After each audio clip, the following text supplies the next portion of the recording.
Yes, good morning class 10th students. So students देखिए बेटा, आपका जो चैप्टर चल रहा था, चैप्टर का अपना नेम था acid, base and salt. Clear? आपके चैप्टर का नेम था एसिड, बेस एंड सॉल्ट। इसमें जो आज अपन टॉपिक पढ़ने जा रहे हैं बेटा, उस टॉपिक का नाम है how acid and base react with each other.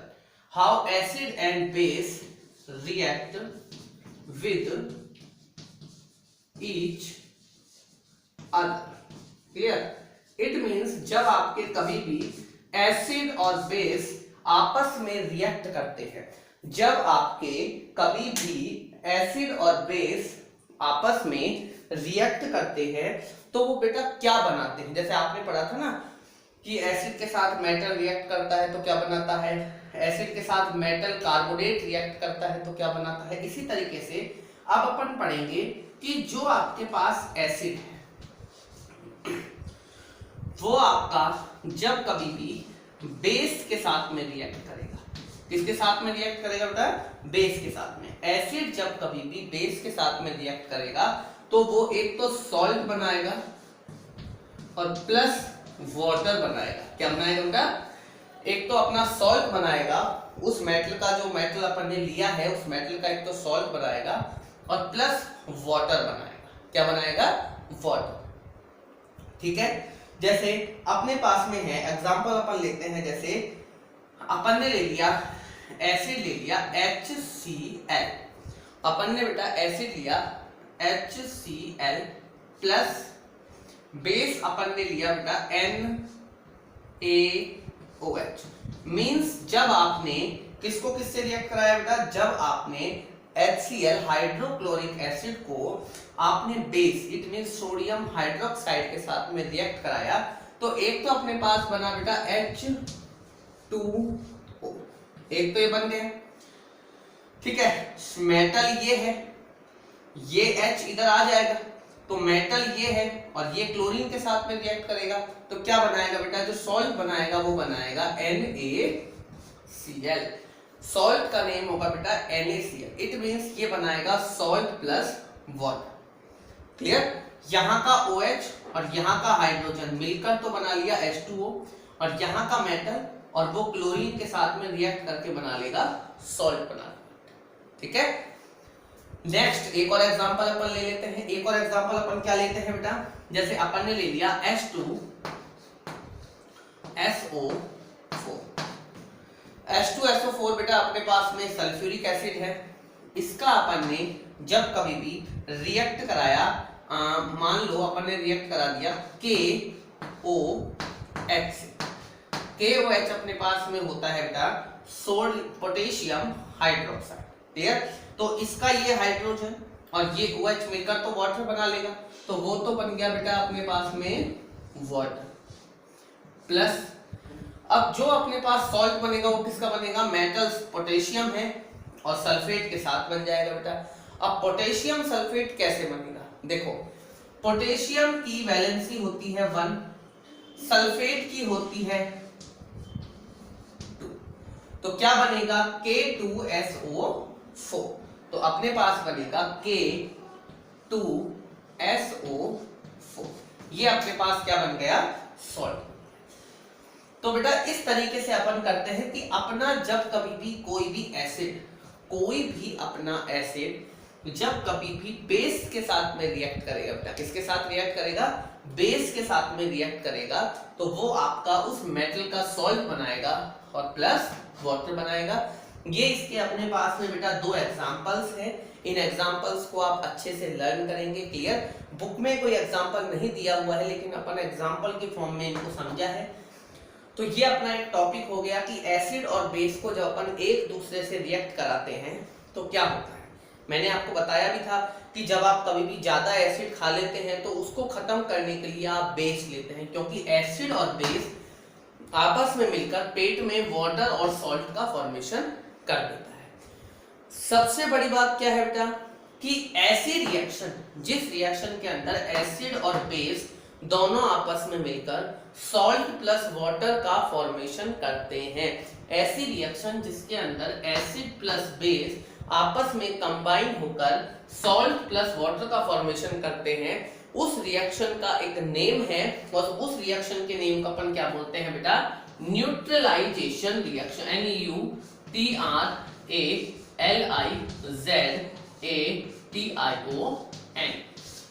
उस रिएक्शन को अपन बोलते हैं बेटा न्यूट्रलाइजेशन रिएक्शन। क्यों बोलते हैं? क्योंकि उस टाइम पर आपका न्यूट्रल होता है बेटा। क्या होता है? न्यूट्रल होता है, इसीलिए अपन उसको बोलते हैं बेटा न्यूट्रलाइजेशन रिएक्शन। आई होप ये टॉपिक बेटा आपको अच्छे से समझ में आ गया होगा। इस टॉपिक में इतना कुछ भी हार्ड नहीं है जो आपके समझने का नहीं आए। क्लियर? नेक्स्ट टॉपिक देखिए बेटा, नेक्स्ट टॉपिक अपन क्या पढ़ेंगे? नेक्स्ट टॉपिक अपने पास है कि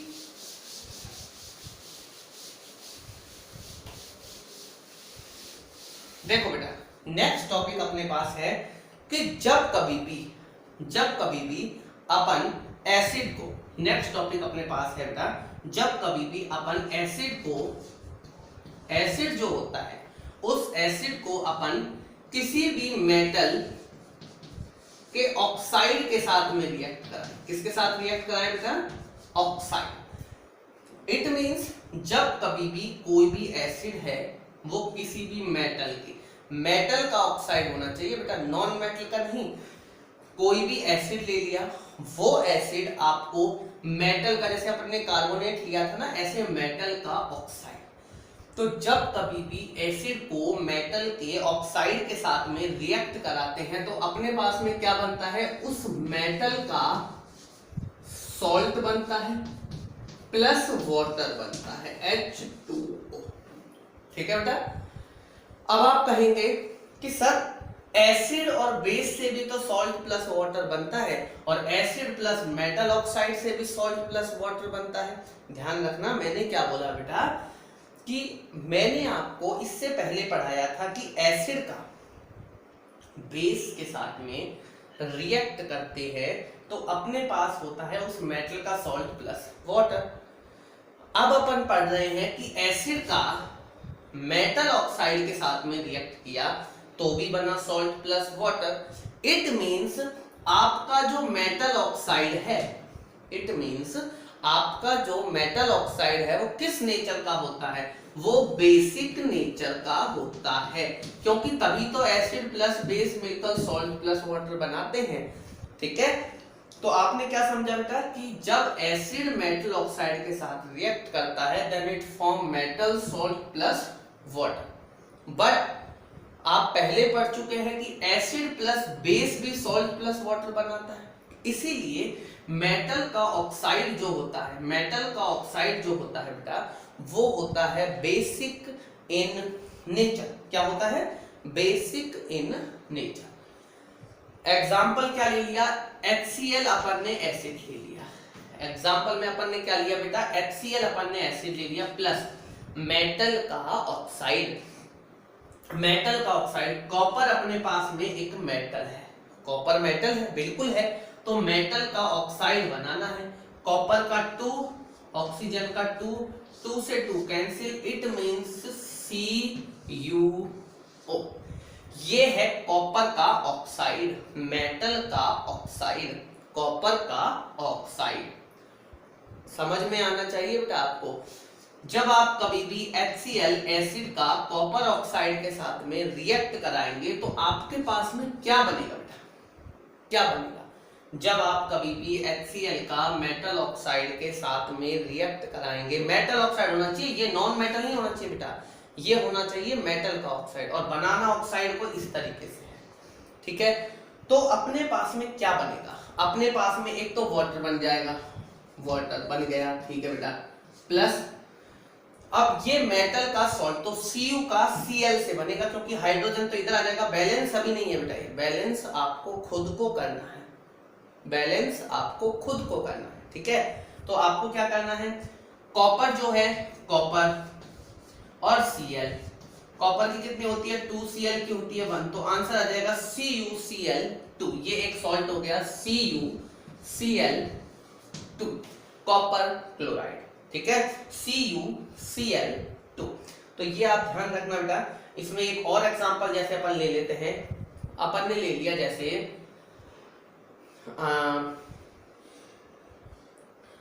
जैसे अपन ने ले लिया बेटा H2SO4, ये एसिड ले लिया।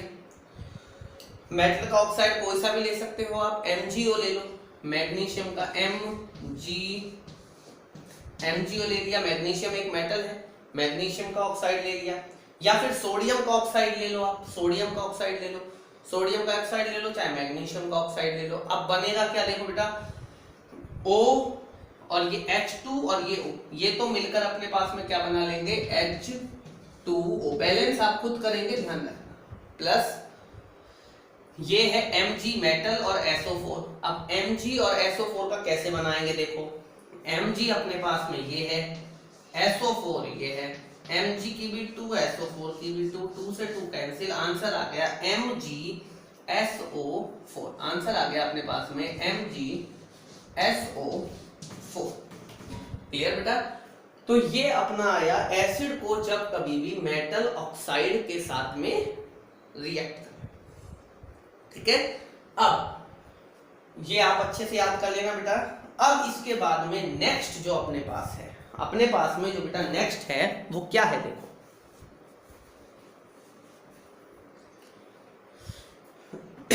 देखिए बेटा, नेक्स्ट टॉपिक अपने पास है कि जब कभी भी अपन ने क्या किया बेटा, जब कभी भी बेस को, किसको, बेस को नॉन मेटल के ऑक्साइड के साथ ट्रीट कराया, नॉन मेटल का ऑक्साइड, जब कभी भी आपने बेस को नॉन मेटल के ऑक्साइड के साथ में ट्रीट कराया तो क्या बना, सॉल्ट प्लस वाटर। अब आप एक चीज बोलते हो कि एसिड प्लस बेस से भी सॉल्ट प्लस वाटर बनता है, और नॉन मेटल का ऑक्साइड प्लस बेस से भी सॉल्ट प्लस वाटर बनता है। तो ध्यान रखना, आपका जो नॉन मेटल ऑक्साइड होता है, कोई भी नॉन मेटल का ऑक्साइड होता है, वो किस नेचर का होता है, ध्यान रखना, एसिडिक नेचर का होता है। कभी भी ध्यान रखना, मेटल का ऑक्साइड बेसिक नेचर का होता है और नॉन मेटल का ऑक्साइड आपका एसिडिक नेचर का होता है बेटा, ठीक है। इतना आप ध्यान रखेंगे अच्छे से। आगे देखिए बेटा, इसका एग्जाम्पल अपन लेके देखते हैं। इसका एग्जाम्पल अपन ने क्या लिया बेटा, आपने ले लिया, देखो आपने बेस ले लिया। बेस आपने लिया कैल्शियम हाइड्रोक्साइड। कैल्शियम हाइड्रोक्साइड क्या लिया, CaOH का होल ट्वाइस, ये बेस ले लिया calcium hydroxide, plus non metal का ऑक्साइड। नॉन मेटल का ऑक्साइड CO2 ले लो, कार्बन डाइऑक्साइड ले लो बेटा। क्यों, क्योंकि CO2 जो होता है, जो आपका CO2 होता है वो आपका कार्बन, इसमें क्या है, नॉन मेटल है और इसका ऑक्साइड बिल्कुल है। CO2 कार्बन नॉन मेटल है और ये नॉन मेटल का ऑक्साइड है, ठीक है बेटा। तो आपको क्या करना है, जब कभी भी ये बना तो सॉल्ट, एक तो अपने पास में वाटर बन गया, वाटर तो बन गया, प्लस अब देखो क्या बना बेटा, वाटर तो बना ही बना है, प्लस अब अपने पास में और क्या बना इस चीज का, एक अपने पास बना बेटा, देखो Ca तो मेटल है और ये C, तो अपने पास में बना CaCO3। CaCO3 ये अपने पास में सॉल्ट बन गया, CaCO3 ये अपने पास में क्या बन गया, सॉल्ट बन गया। एक और एग्जांपल ले लेते हैं, जैसे अपन ने लिया बेटा NaOH ले लिया। NaOH मेटल का ऑक्साइड है, मेटल का हाइड्रोक्साइड है, इट मींस ये क्या है, बेस है। बेस के साथ में नॉन मेटल का ऑक्साइड लेना है। नॉन मेटल का ऑक्साइड क्या ले लिया आपने, मान लो CO2 ले लिया, तो एक तो H2O बन जाएगा, प्लस अब ये सोडियम के साथ में CO3 बनेगा, तो Na2CO3। क्यों, क्योंकि देखो ये Na और ये CO3 कार्बोनेट बनेगा। बनेगा कार्बोनेट ही, ध्यान रखना। 1 होती है, इसकी 2 होती है, तो हो गया Na2CO3। ध्यान रखना इसमें जो CO2 है ये एसिडिक इन नेचर है। क्या है बेटा? Acidic in nature. तो आपका ये टॉपिक बेटा अच्छे से समझ में आ गया होगा आपको कि आपका जब कभी भी आप एसिड का रिएक्ट करवाते हैं, जब कभी भी एसिड का बेस के साथ में रिएक्ट कराते हैं, तो बेटा आपके पास में आता है सॉल्ट प्लस वाटर। उस रिएक्शन को बोलते हैं न्यूट्रलाइजेशन रिएक्शन। ठीक है, इसी तरीके से आपका एक है एसिड का मेटल ऑक्साइड के साथ में रिएक्शन। एसिड का मेटल ऑक्साइड के साथ में करते हैं तो salt plus water. It means जो मेटल ऑक्साइड है वो बेसिक इन नेचर है। इसी तरीके से नेक्स्ट है कि बेस लिया बेटा, बेस को नॉन मेटल के ऑक्साइड के साथ में रिएक्ट कराया तो भी सॉल्ट प्लस वाटर बनता है। इट मींस आपका नॉन मेटल का जो ऑक्साइड है वो आपका क्या है बेटा? एसिडिक इन नेचर है। एग्जाम्पल आपकी बुक में नहीं है, बट एग्जाम्पल मैंने आपको करवा दिए हैं, इनको अच्छे से बेटा आप करेंगे। ठीक है, सो इस वीडियो को अच्छे से देखेंगे। इस वीडियो में बहुत कुछ कंसेप्ट आपका क्लियर है। क्लियर? मैं आपको क्या क्या पढ़ा चुका हूं बेटा? देखो, सबसे पहले मैं आपको पढ़ा चुका हूं एसिड और बेस के बीच में डिफरेंस, कि एसिड और बेस के बीच में डिफरेंस क्या होता है। क्लियर? इसके बाद में मैंने आपको बताया था कि जो एसिड है वो मेटल के साथ में ट्रीट करता है तो सॉल्ट प्लस हाइड्रोजन गैस निकालता है, लेकिन हाइड्रोजन गैस निकले इसका क्या कंफर्मेशन है? तो इसके कंफर्मेशन के लिए बेटा आप एक टेस्ट करते हैं जिसे बोलते हैं पॉप टेस्ट। पॉप टेस्ट में क्या होता है, आप उस गैस को सोप सॉल्यूशन के अंदर से पास करेंगे तो सोप सॉल्यूशन के जो बबल्स हैं वो बाहर निकलेंगे। उन बबल्स के अंदर हाइड्रोजन गैस होगी। अगर उन बबल्स के अंदर हाइड्रोजन गैस है तो वो कैंडल के आगे आकर एक पॉप साउंड में बर्स्ट होते हैं। That is the confirmation test of hydrogen gas. ठीक है, अब बेस का जो मैंने बताया था मेटल के साथ, वो सोडियम जिंक, आपको मैंने एक ही एग्जांपल बनाया था Na2ZnO2। ठीक है, सोडियम जिंकेट का एक ही मैंने आपको एग्जांपल बताया था और वही एग्जांपल आपका एग्जाम में आता है। इसके बाद में एसिड का मेटल कार्बोनेट के साथ में salt plus CO2 plus water. CO2 का टेस्ट कैसे हुआ था? CO2 के टेस्ट में बेटा अपन ने लाइम वाटर टेस्ट किया था। CO2 को जब अपन ने लाइम वाटर के अंदर से डाला तो lime water turn milky. Milky क्यों हुआ? क्योंकि कैल्शियम कार्बोनेट बन गया। कैल्शियम कार्बोनेट एक प्रेसिपिटेट है जिसकी वजह से वो मिल्क वाइट कलर आ गया। अगर CO2 को आप एक्सेस अमाउंट में पास करते ही जाएंगे तो क्या होगा, आपका जो CaCO3 बना है वो अब CaHCO3 कैल्शियम हाइड्रोजन कार्बोनेट में बन जाएगा। सो जो कि वाटर में क्या होता है बेटा? सॉल्युबल होता है। इसके बाद में मैंने आपको वाटर का बताया था कि जो वाटर होता है उसमें जब अपन एसिड को मिलाते हैं तो वो H+ आयन निकालता है, लेकिन H+ आयन अकेला नहीं रहता है, इसलिए वो हाइड्रोनियम आयन बना लेता है। लेकिन बेस जो होता है वो OH- आयन निकालता है और OH- आयन अकेला वाटर में रह सकता है। इसके बाद में बेटा मैंने आपको पीएच स्केल का बताया था। पीएच स्केल में मैंने आपको अच्छे से बताया था कि पीएच स्केल क्या होता है। अच्छे से बताया था कि पीएच स्केल एक ऐसा स्केल है जो आपके H+ आयन की कंसंट्रेशन को मेजर करता है कि वो कितना एसिडिक है और कितना बेसिक है। ठीक है, पीएच इंडिकेटर मैंने इंडिकेटर्स आपको बताए थे, ऑल्फैक्टरी इंडिकेटर, नेचुरल इंडिकेटर, ठीक है, सिंथेटिक इंडिकेटर, ये सब मैंने आपको बताए थे। इनके कलर्स भी बेटा मैंने आपको बताए थे बहुत अच्छे से। इसके बाद में फिर मैंने आपको सॉल्ट, ये जो आपका एसिड आज जो मैंने आपको बताया ये भी बहुत ही pH in our everyday life जो कल मैंने आपको एक्सप्लेन किया था बेटा, that is also very important for NCERT exam. Now इसके बाद में फिर आज जो मैंने आपको बताया है ये आपको समझ में आ ही गया होगा बेटा। इसके बाद में जो अपने पास में टॉपिक बचता है इस चैप्टर का वो लास्ट टॉपिक है, और लास्ट टॉपिक क्या है बेटा? वो ये है कि जब कभी भी आप सोडियम मतलब आप बेकिंग सोडा बनाना चाहते हैं तो कैसे बनाएंगे, बेकिंग पाउडर बनाना चाहते हैं तो कैसे बनाएंगे, ब्लीचिंग पाउडर को बनाना चाहते हैं तो कैसे बनाएंगे, प्लास्टर ऑफ पेरिस को बनाना चाहते हैं तो कैसे बनाएंगे, जिप्सम को बनाना चाहते हैं तो कैसे बनाएंगे। ऐसे 5 to 6 आपके टॉपिक्स हैं जिनका फॉर्मेशन और उनका यूजेस आपको विद इक्वेशन याद करनी है, वो मैं आपको करवाऊंगा अच्छे से। आज के लिए इतना ही बेटा, आई थिंक आपको समझ में आ गया होगा। और इस चीज को बेटा आपको जरूर याद करना है, इस चीज में आपको बिल्कुल भी लूज नहीं छोड़ना है, बहुत ही अच्छे से समझाया है आपको। सो आज के लिए इतना ही बेटा, थैंक यू।